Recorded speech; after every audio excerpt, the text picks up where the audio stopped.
Dear friends, I am M A Rashid, consultant psychologist.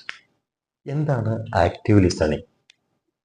നമ്മൾ ഒരാൾ പറയുന്നത് താല്പര്യപൂർവ്വം നമ്മൾ കേൾക്കുകയും അതിനെ നമ്മൾ തല കുലുക്കിക്കൊണ്ട് ചില കാര്യങ്ങൾ എടുത്ത് ചോദിച്ചുകൊണ്ട് അത് കേൾക്കുന്ന നമുക്ക് അതിൽ താല്പര്യമുണ്ട് എന്ന രീതിയിൽ നമ്മൾ പെരുമാറുന്നതിനാണ് ആക്റ്റീവ് ലിസണിങ് എന്നൊക്കെ പറയാറുള്ളത്.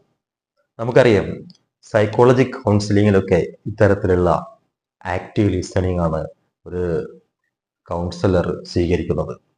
ഒരു ക്ലയന്റ് വന്നു കഴിഞ്ഞാൽ അദ്ദേഹവുമായിട്ട് ഒരു റാപ്പോ, ഒരു മാനസികമായ അടുപ്പം ഉണ്ടാക്കിയെടുക്കുകയും അതിനുശേഷം അവർക്ക് പറയാനുള്ളത് പറയുമ്പോൾ നമ്മൾ പൂർണ്ണമായും അത് ആക്റ്റീവായിട്ട് കേൾക്കുകയും ചെയ്യുക എന്നുള്ളതാണ്.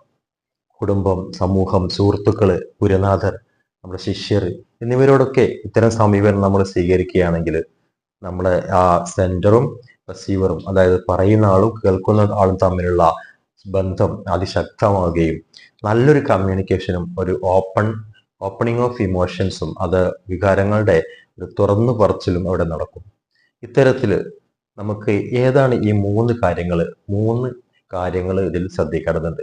ഒന്ന് അറ്റൻഷൻ, ആറ്റിറ്റ്യൂഡ്, അഡ്ജസ്റ്റ്മെന്റ്. അറ്റൻഷൻ എന്ന് പറയുന്നത് ജാഗ്രത, ശ്രദ്ധ. ഒരാൾ പറയുന്നത് നമ്മൾ കേൾക്കാനുള്ള ആ ജാഗ്രതയോട് കേട്ടിരിക്കുക, അല്ലെങ്കിൽ അത് ശ്രദ്ധയോടെ കേട്ടിരിക്കുക. നമ്മുടെ മൊബൈൽ ഫോണും മറ്റു കാര്യങ്ങളൊക്കെ മാറ്റി വെച്ചുകൊണ്ട് പൂർണ്ണമായിട്ടും അതിൽ നമ്മൾ അറ്റൻഷനിലൂടെ കാത്തിരിക്കുക. മറ്റൊന്ന് ആറ്റിറ്റ്യൂഡാണ്.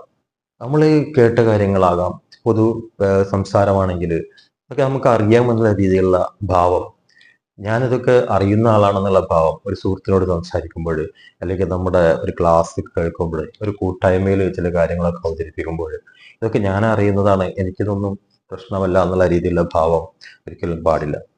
പിന്നെ അഡ്ജസ്റ്റ്മെന്റ്. നമ്മൾ ഒരു കാര്യത്തിന് വേണ്ടി വന്നിരിക്കുമ്പോൾ നമ്മൾ ഇടയ്ക്കിടയ്ക്ക് വാച്ചിൽ സമയം നോക്കുകയും ഒരു തിരക്ക് അഭിനയിക്കുകയും ചെയ്തു കഴിഞ്ഞാൽ അത് പറയുന്ന ആൾക്ക് അത് പറയാനുള്ള താല്പര്യം ഇല്ലാത്ത ഒരവസ്ഥ ഉണ്ടാവും.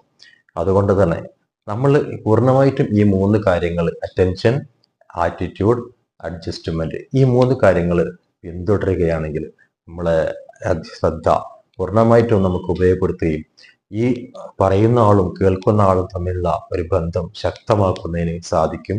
അതുകൊണ്ട് നമ്മുടെ എല്ലാ മേഖലയിലും നമുക്ക് ഇത്തരത്തിലുള്ള ആളുകളെ കേൾക്കാനുള്ള ഒരു കാര്യം സാധിക്കട്ടെ, മനസ്സുണ്ടാകട്ടെ, ഇത് ഫോളോ ചെയ്യാൻ സാധിക്കട്ടെ എന്ന് ആശംസിച്ചുകൊണ്ട് നിർത്തുന്നു. Thank you so much.